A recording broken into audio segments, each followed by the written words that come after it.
Lo traté de compactar porque es mucha información y son las funciones endocrinas y viscerales del hipotálamo. Entonces, recordando un poquito sus clases de neuro, bueno, pues el hipotálamo es parte del diencéfalo y este está implicado en funciones tanto viscerales, sobre todo, digamos que reguladas por el sistema nervioso autónomo, simpático y parasimpático, y el sistema endocrino. Y también tiene funciones de la conducta afectiva, que estas, pues prácticamente están reguladas por el sistema límbico. Digamos que estas funciones del hipotálamo son muy, muy importantes porque participan en todo lo que se relaciona a la homeostasis, que es, digamos que para dar una definición de homeostasis, es el equilibrio entre el medio externo y el medio interno del cuerpo. Entonces, esto tiene que ver con muchas funciones como es el equilibrio hidroelectrolítico, la presión arterial, la temperatura corporal, la ingesta de alimentos, el ciclo sueño-vigilia, los ritmos circadianos de las hormonas, en general, pues todo el metabolismo. Esto digamos que lo ha llevado a que lo llamen el centro vital o el software del cuerpo, comparándolo como, pues, con un sistema operativo, ¿no? Y esto, bueno, como les decía yo, va a influir en respuestas entre el medio interno, que se llama interocepción, y el medio externo, que es la propiocepción. Entonces, habíamos dicho que tienen todas estas funciones: hambre, sed, miedo, enamoramiento, el sueño, la frecuencia cardíaca, la temperatura, la lactancia, la actividad sexual. Y este hipotálamo va a recibir información de órganos internos o información interna a través de tejidos periféricos, de glándulas, de músculos y de órganos, y recibe también información externa a través de la luz, ya sea solar o artificial, a través del estrés, cuando estamos en una situación de peligro o creemos que estamos en una situación de peligro, y del sistema límbico. Y como les dije, bueno, esta es una interacción entre el sistema nervioso, el sistema endocrino y el sistema límbico. Aquí está cómo más o menos se interactúan estas, el sistema vegetativo a través del sistema nervioso autónomo, y endocrino es un visceromotor y es, digamos que, la interocepción, y a través del sistema límbico, por medio de vías somatomotoras, es la propiocepción. Entonces, bueno, ya vimos esto. Digamos que el hipotálamo expresa emociones también a través del sistema límbico, como cólera, dolor, agresión, placer, deseo sexual, y va a reaccionar ante estímulos de peligro, ya sea con una respuesta de lucha o de huida. Este es, digamos, un esquema para que recordemos un poquito digamos que los límites del hipotálamo. En su esquema de arriba, bueno, pues está limitado hacia el frente o de manera rostral por la lámina terminal, hacia arriba o en la parte superior por el surco hipotalámico, hacia lateral por el tercer ventrículo, medial tiene digamos que dos delimitaciones, que es la sustancia inominada por un lado a nivel rostral, y por otro lado está el brazo posterior de la cápsula interna, y en su parte inferior va a estar delimitado por el tegmento mesencefálico y por la sustancia gris periacueductal. Y bueno, de todo esto, si hiciéramos un corte axial, está ahí en su porción de abajo, y está dividido en núcleos y regiones, sobre todo, bueno, pues aquí en esta parte, digamos que de superior a inferior, está el área preóptica, en sus dos núcleos, el medial y el lateral. Posteriormente tenemos de adentro hacia afuera la zona periventricular y después está las regiones supraóptica, tuberal y mamilar. Y del lado lateral, a cada lado está la zona lateral. ¿Sí? Esas serían, digamos que, las divisiones. Ahorita vamos a ver que todo esto se va a dividir todavía en núcleos y en tractos, pero de alguna manera no quiero que se claven en eso porque hay una, digamos que hay una división por regiones muy práctica para que vean esto. Cuando menos en lo que respecta a mi clase, ¿eh? No sé si en otra área de neuro les vayan a pedir toda esta división. Y bueno, aquí está qué efecto va a ocasionar la estimulación o la lesión de algunos centros hipotalámicos o núcleos hipotalámicos principales. Por ejemplo, el supraquiasmático, cuando se estimula, bueno, pues va a ajustar la fase del reloj circadiano y cuando se lesiona, se va a interrumpir. ¿De qué manera se puede, pues no tanto lesionar, digo, como dicen en los textos, el hipotálamo, bueno, pues está, este, mm, puede ser objeto de lesiones tanto tumorales como vasculares o de traumatismos. Entonces, bueno, pues eso puede hacer que se interrumpa el ciclo circadiano. Posteriormente está el núcleo supraóptico y paraventricular y su estimulación va a tener un aumento de la volemia, aumento de la presión arterial y aumento del metabolismo. Y si se lesiona estos núcleos, el supraóptico y paraventricular, va a ocasionar una diabetes insípida. Entonces, para fines prácticos, eh, ¿qué tiene que ver el supraóptico y paraventricular con producción de qué? ¿Quién me dice? Si va a ocasionar la lesión diabetes insípida.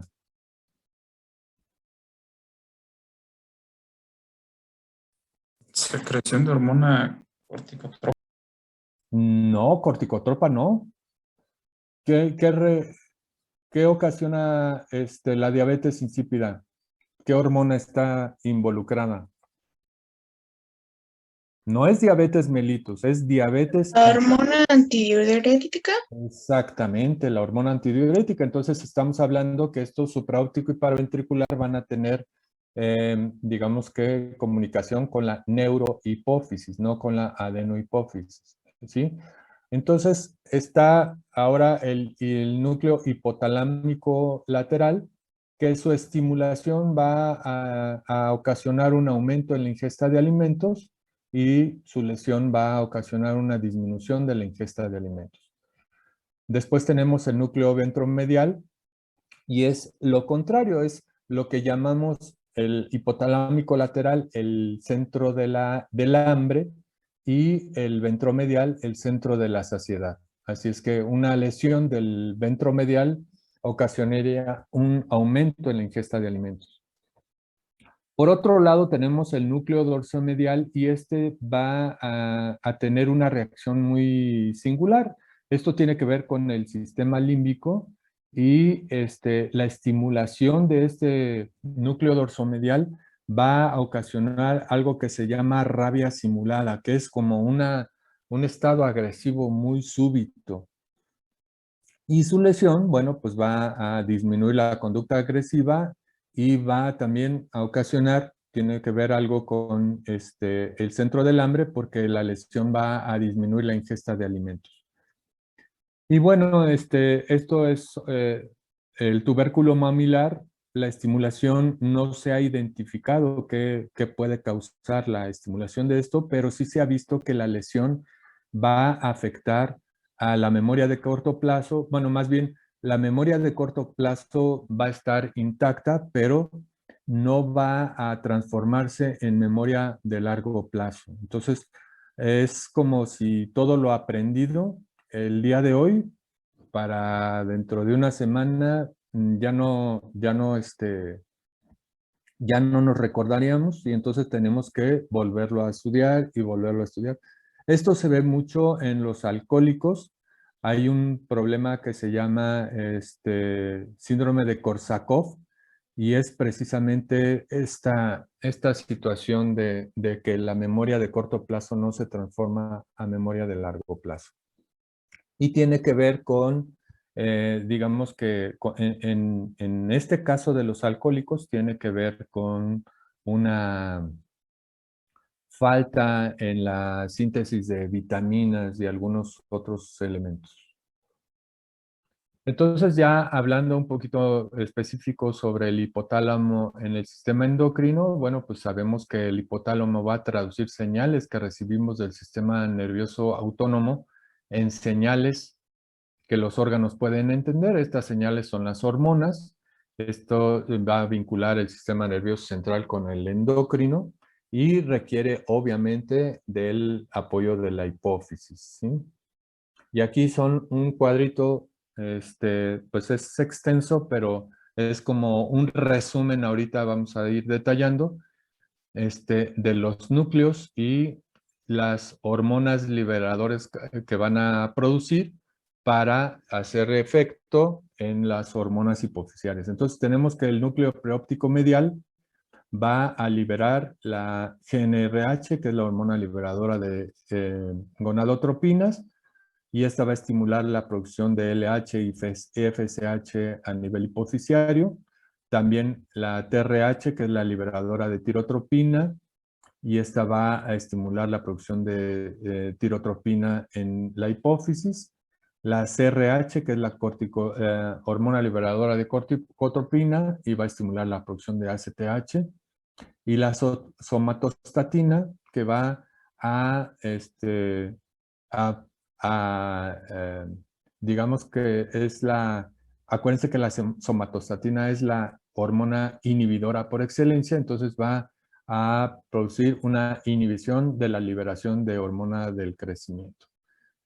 Y así el núcleo anterior, somatostatina, el supraóptico va a producir oxitocina y ADH en la neurohipófisis, y CRH es la hormona liberadora para estimular la producción de ACTH.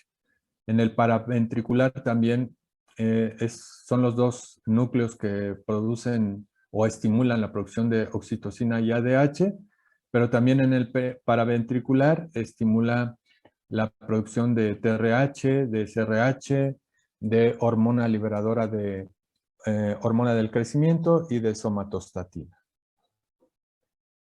Ventromedial igual, la hormona liberadora de hormona del crecimiento. Dorsomedial igual, junto con TRH.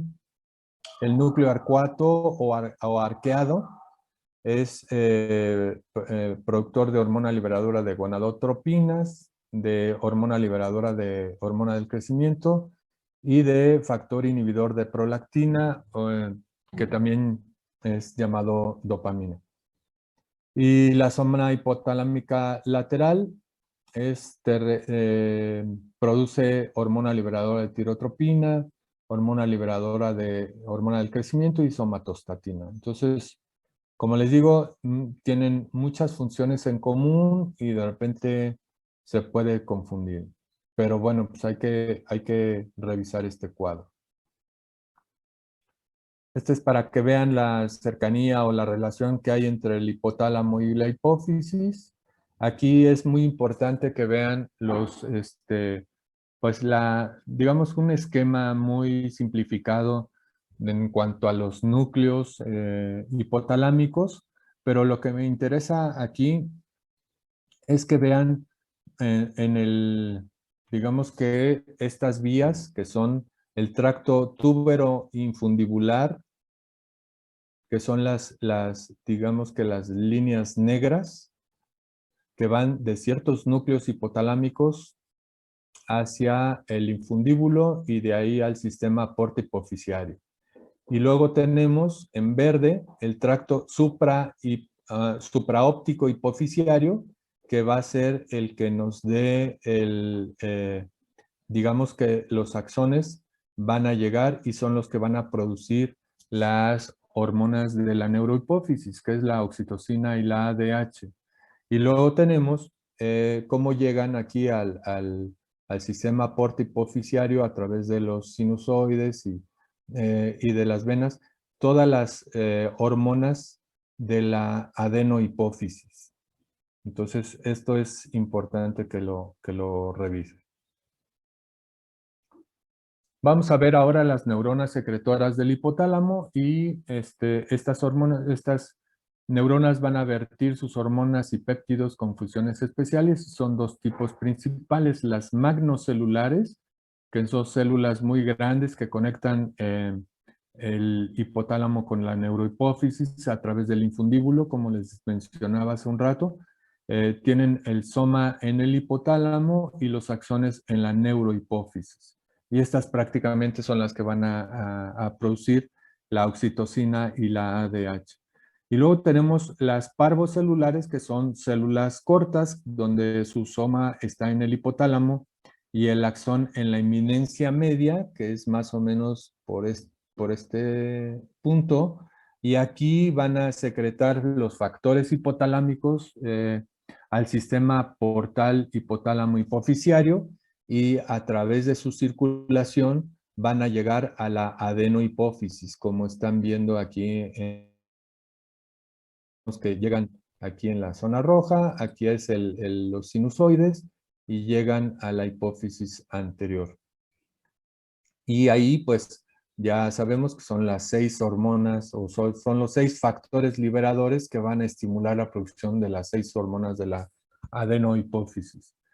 Y entonces vamos a tener como factores hipotalámicos primero la hormona liberadora de hormona del crecimiento, que va a estimular la secreción de hormona del crecimiento y que se secreta por disminución de niveles de glucosa sanguínea, disminución de ácidos grasos, aumento de aminoácidos y niveles altos de estrógenos o testosterona en la pubertad.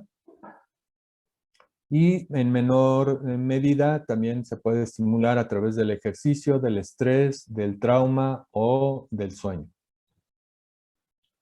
Otro factor hipotalámico es la dopamina o el factor inhibidor de prolactina. Esta es secretada por neuronas del sistema dopaminérgico tuberoinfundibular en el núcleo arcuato, y los axones terminan en la eminencia media. Y de ahí se van, como les decía yo, al sistema porta hipotálamo hipofisiario. Actúan en los lactotropos a través de los receptores dopaminérgicos 2 y estos van a inhibir la secreción de prolactina.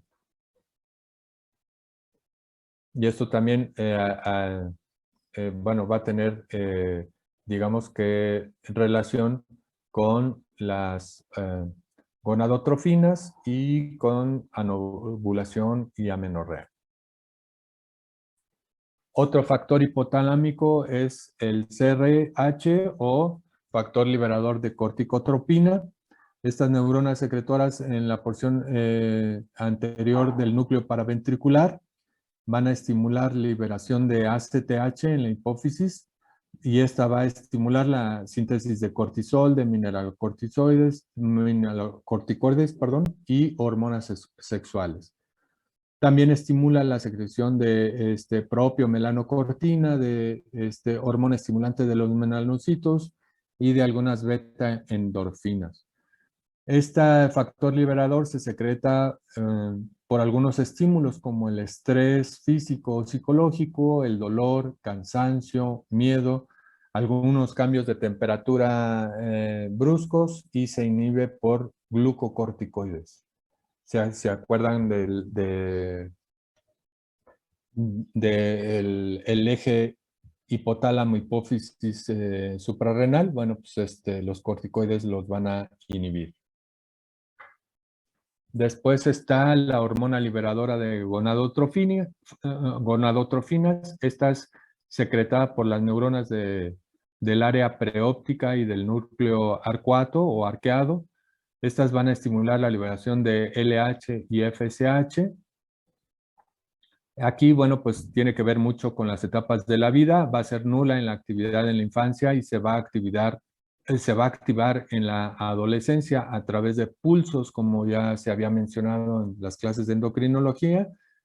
Y los pulsos van a variar. En un prepuber va a ser cada 4 horas. En la pubertad, que es cuando más activa está esta hormona liberadora, va a ser pulsos de 60 a 90 minutos.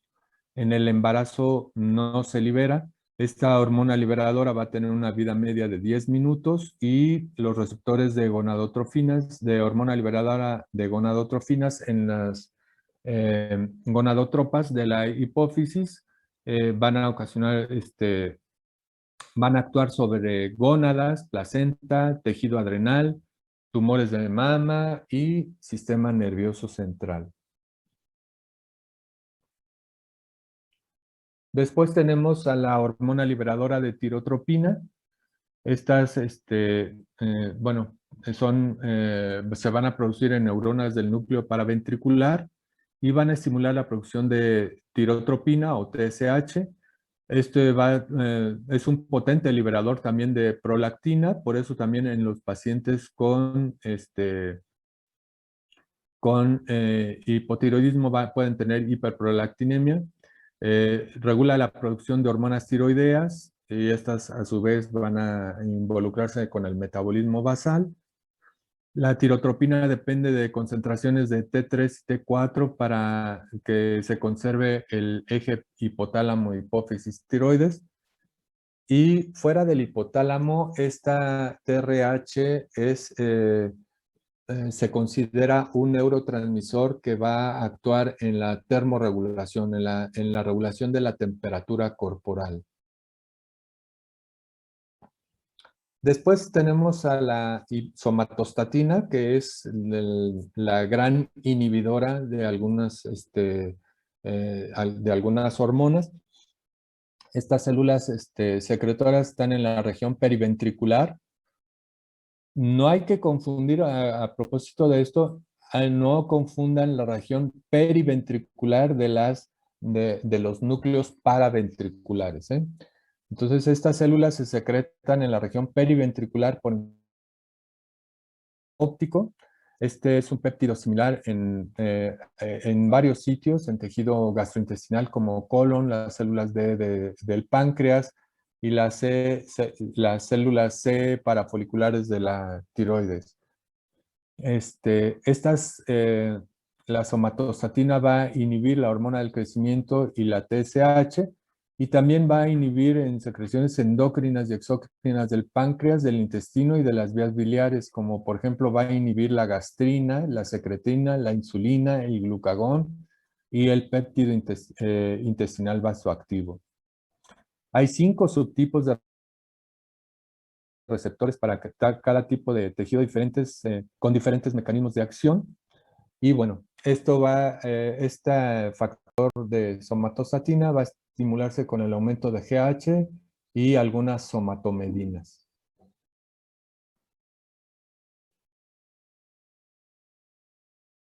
Entonces, bueno, ahora vamos con con las hormonas que secretan, digamos que hormonas para la neurohipófisis, que es la ADH. Estas están producidas en células del núcleo supraóptico y paraventricular del hipotálamo, y esta va a evitar la diuresis para regular el balance hídrico. Ahorita vamos a ver un poquito más, con más detalle esto.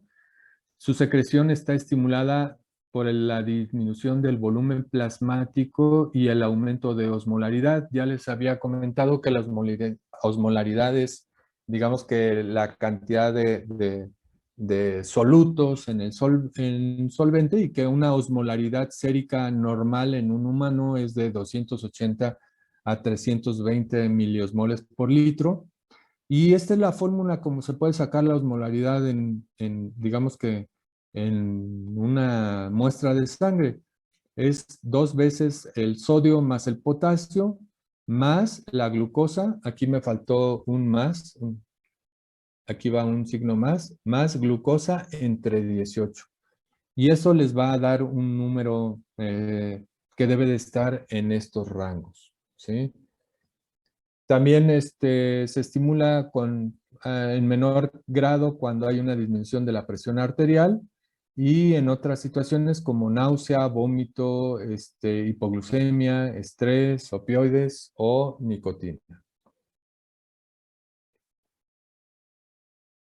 Y esta ADH se va a inhibir por una baja osmolaridad del plasma, por estimulación del péptido arterial natriurético, por algunos alfa adrenérgicos, por cafeína o por alcohol. Después tenemos a la oxitocina, que también se va a producir en los mismos núcleos que la ADH, en el núcleo paraventricular y supraóptico, y esta va a, digamos que a estimular la secreción de leche, va a facilitar la contracción muscular uterina y va a tener, digamos que tiene que ver con cuestiones de enamoramiento y de apego en el posparto. Esta se va a estimular por succión, por dolor, llanto, dilatación cervical o algún orgasmo, por parto, y se va a inhibir por estrés, endorfinas y opioides.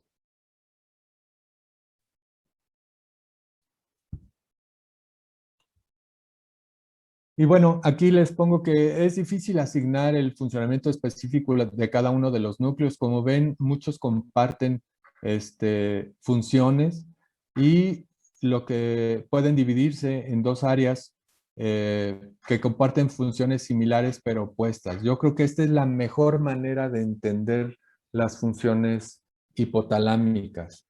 Y estas dos regiones que son la región, por un lado, la región caudolateral, que abarca la zona hipotalámica lateral y la región mamilar, y su activación produce manifestaciones conductuales asociadas con el estrés.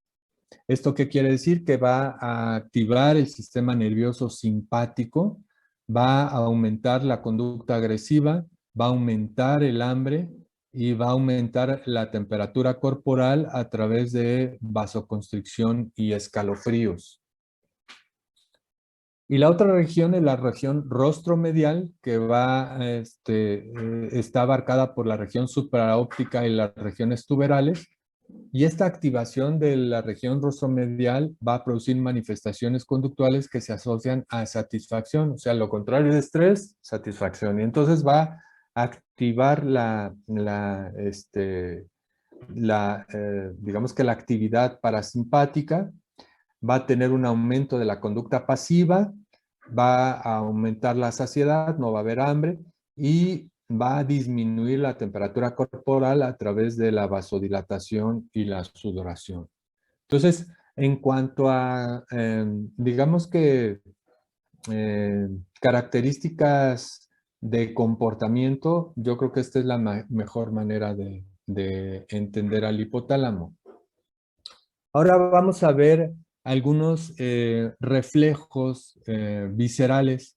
Ya vimos la cuestión hormonal, ahora vamos a ver algunos reflejos viscerales. Y entonces tenemos el reflejo varoreceptor, que va a regular la tensión arterial en respuesta a estímulos de varoreceptores que se encuentran en el seno carotidio y en el arco aórtico.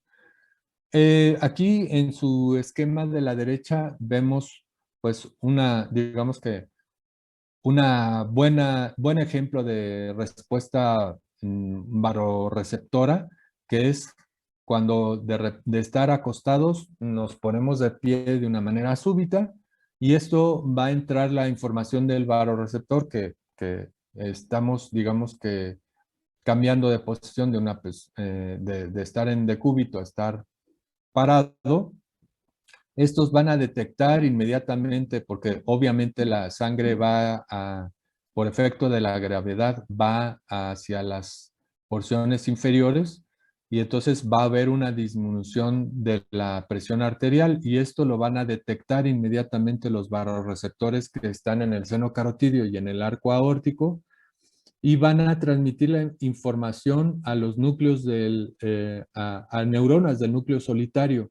Estas a su vez van a estimular células del núcleo motor dorsal del vago y este estímulo va a llegar a los ganglios terminales del corazón para influir en aumentar el gasto cardíaco a través a veces de un aumento en la frecuencia cardíaca y aumento del gasto cardíaco. ¿Cómo influye el hipotálamo en todo esto? Bueno, pues el núcleo solitario va a transmitir la información a los núcleos paraventricular y dorso medial y lateral, y este va a hacer un efecto modulador sobre estos sensores de los vasoreceptores. Después tenemos el reflejo de la temperatura corporal y este va a depender de un estímulo de neuronas especializadas sensibles a temperaturas localizadas en el hipotálamo. Entonces se dice que cuando la temperatura corporal en la sangre que llega al hipotálamo se eleva por encima de los rangos, más o menos pues nuestra temperatura corporal puede oscilar entre los 35.5 a 37 grados, más o menos en ese rango. Cuando la sangre aumenta por arriba de 37.3, digámoslo así, estas neuronas van a estimular regiones del hipotálamo rostral, que son las responsables de activar mecanismos fisiológicos para disipar el calor. Esto va a ser a través de una vasodilatación cutánea y sudoración. Entonces, de esa manera vamos a tratar de disipar el calor, el aumento de temperatura de nuestro cuerpo. Y lo contrario, si la temperatura corporal disminuye, entonces se estimula el hipotálamo caudal, que va a activar mecanismos de conservación del calor. ¿Cómo? A través de la vasoconstricción, y esto va a estar regulado por vías vegetativas del sistema nervioso autónomo simpático y a través de la producción de calor por medio de escalofríos, aumento digamos que la actividad muscular, y esta va a estar regulada por las vías retículoespinales. Y después tenemos el reflejo del equilibrio hídrico, que esto ya lo habíamos visto hace un ratito con la hormona antidiurética, pero lo vamos a reforzar. Este va a ser un reflejo neurohumoral, que quiere decir que pues tanto trabaja el sistema nervioso autónomo como el sistema endocrino. Y como les decía yo, la osmolaridad sanguínea está monitoreada a través de células especiales osmosensibles en el hipotálamo anterior, y estas señales cuando detectan cuando disminuye la osmolaridad o aumenta la osmolaridad, estas señales van a influir sobre las neuronas productoras de ADH que están en el núcleo paraventricular y en el supraóptico, controlando la liberación de ADH. Entonces, acuérdense que un aumento de osmolaridad va a ocasionar liberación de ADH, y la ADH, acuérdense cómo actúa, va a promover o a estimular un aumento de la reabsorción de agua en los túbulos colectores del riñón, ¿sí? Esto es lo que ocasiona, digamos, si aumenta la osmolaridad, ¿qué quiere decir? Que la sangre está muy concentrada, está con una alta osmolaridad. Entonces lo que tiene que hacer es diluirla, y entonces por eso se libera la hormona antidiurética y esta actúa sobre los túbulos contorneados a nivel del riñón para que capten el agua que ya iba de salida, por así decirlo, a través de la orina, y esa agua la regresa nuevamente a la circulación para diluir un poquito la orina. Y lo contrario, cuando la osmolaridad está muy baja, se inhibe la liberación de ADH y aumenta la diuresis. Disminuye la reabsorción de agua y aumenta la diuresis. Y por último, este es, digamos que una de las cuestiones más complejas, pero también es bien importante que sepan esta cuestión del hipotálamo, que ya lo vimos en algún momento cuando vimos el tema de obesidad, es la regulación del apetito. ¿Y aquí cómo va a actuar? Bueno, pues sabemos que el tejido adiposo va a producir este péptido que se llama leptina, y esta leptina va a tener, digamos que receptores en el sistema nervioso central, eh, va a tener específicamente en el núcleo arcuato del hipotálamo, tiene sensores, y aquí lo que me interesa es que capten dos cosas. Por ejemplo, por un lado está la hormona estimulante de los melanocitos alfa y este que se llama transcripto relacionado con anfetamina y cocaína, ¿sí? Este péptidos, el alfa MSH y CART, van a, digamos que van a expresar su información hacia el hipotálamo lateral, el núcleo paraventricular y el asta lateral de la médula espinal. Y estos van a producir un aumento en la, digamos que un estímulo para el aumento de TSH y ACTH.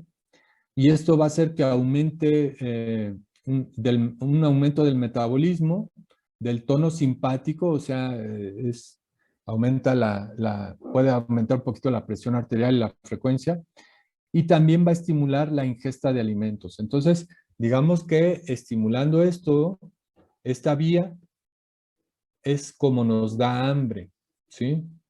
Ahora enfoquémonos también en nuestros dos péptidos que van a estar estimulados por la leptina, que es el primero y el último de esta lista, que es el neuropéptido y el péptido relacionado con la proteína GUTI.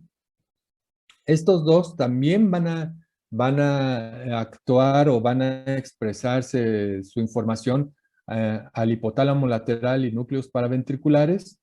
Y estos dos péptidos van a ocasionar lo contrario, van a disminuir la TSH y disminuir la ACTH. Y estos a la larga, bueno, va a ocasionar una disminución en el metabolismo, un aumento del tono parasimpático y un aumento, perdón, aquí está equivocado, es una disminución en la ingesta de alimentos, ¿sí? Y bueno, esto es a través de neuronas del hipotálamo lateral que contienen hormona concentradora de melanina y, y orexina. Perdón, estoy equivocado. Aquí, aquí sí está bien aumento de ingesta de alimentos en esta última.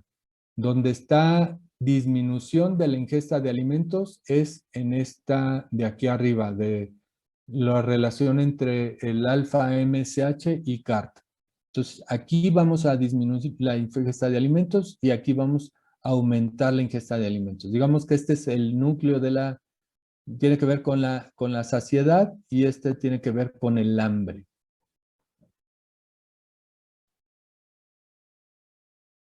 Y eso sería todo. No sé si tengan dudas, comentarios.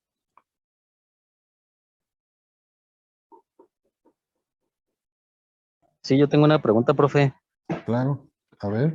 De la diabetes insípida, ¿qué tanta probabilidad que eso se pueda convertir en, por ejemplo, si el paciente no tomara un tratamiento, que eso se pudiera cambiar o transformar o convertir, no sé cómo llamarlo, a diabetes mellitus? No, no tienen que ver, ¿eh? Y no, por favor, no las relacionen porque son dos cosas, son dos entidades totalmente diferentes. Una tiene que ver con la osmolaridad y otra tiene que ver con el metabolismo de la glucosa. O sea, no tienen nada que ver. La diabetes insípida, digamos que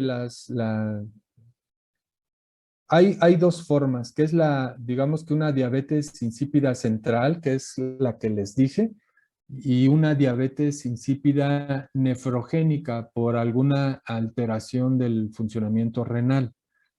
De la diabetes insípida central, que fue la que vimos, hay digamos que la gran mayoría es ocasionada o por tumores de la hipófisis o por traumatismos o alguna cirugía craneal que se manipuló, en este caso el encéfalo, y, y los pacientes salen a terapia intensiva con diabetes insípida central. Esta enfermedad, si no se trata adecuadamente, prácticamente es mortal. Les voy a decir por qué. O sea, son pacientes que pueden orinar en un día.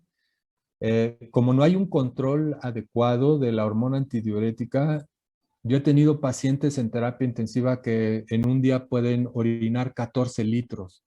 Entonces, imagínense si no estamos muy al pendiente, con una vigilancia estrecha del gasto urinario, de la presión arterial, de la osmolaridad sanguínea y urinaria, estos pacientes prácticamente se pueden morir. Entonces, por favor, no confundan. Eso es algo muy, muy particular, la diabetes insípida. No sé si tengan alguna otra pregunta. Sí, doctor. A ver. La dopamina inhibe a la prolactina, ¿verdad? Sí. Bueno, entonces en una mujer embarazada que sufra Parkinson, antes de que pues nazca el bebé, ¿ella ya estaría expulsando leche? Pues sí, Ok. prácticamente porque el estímulo pues, lo tiene, ¿sí? Ajá. Pero bueno, déjame decirte, es también muy, muy raro. Yo no he visto a una mujer embarazada con Parkinson, porque realmente la enfermedad de Parkinson es una enfermedad degenerativa. Digo, sí hay algunas excepciones. La primera que se me viene a la mente es el actor que hizo Volver al Futuro. Él tuvo, eh, él tuvo Parkinson muy joven, pero por uso de drogas, principalmente cocaína. Y otro que tuvo Parkinson también, pero por traumatismos, fue Mohamed Ali. Pero ver una paciente con, digamos que embarazada con Parkinson es extremadamente raro, ¿eh?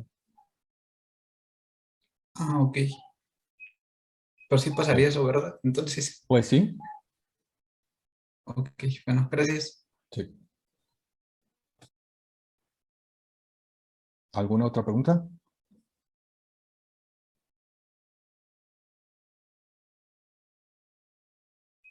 Bueno, pues si no es así, pues con esto ya terminamos. Ya vimos funciones endocrinas y viscerales del hipotálamo. Entonces, no sé cuándo tengan su examen. Ya están terminando el módulo. Viernes, ¿Mande? el próximo viernes es nuestro examen. Ah, perfecto. Ok. Pues que les vaya muy bien. Gracias, doctor. Gracias, Muchas doctor. gracias. Gracias, doctor.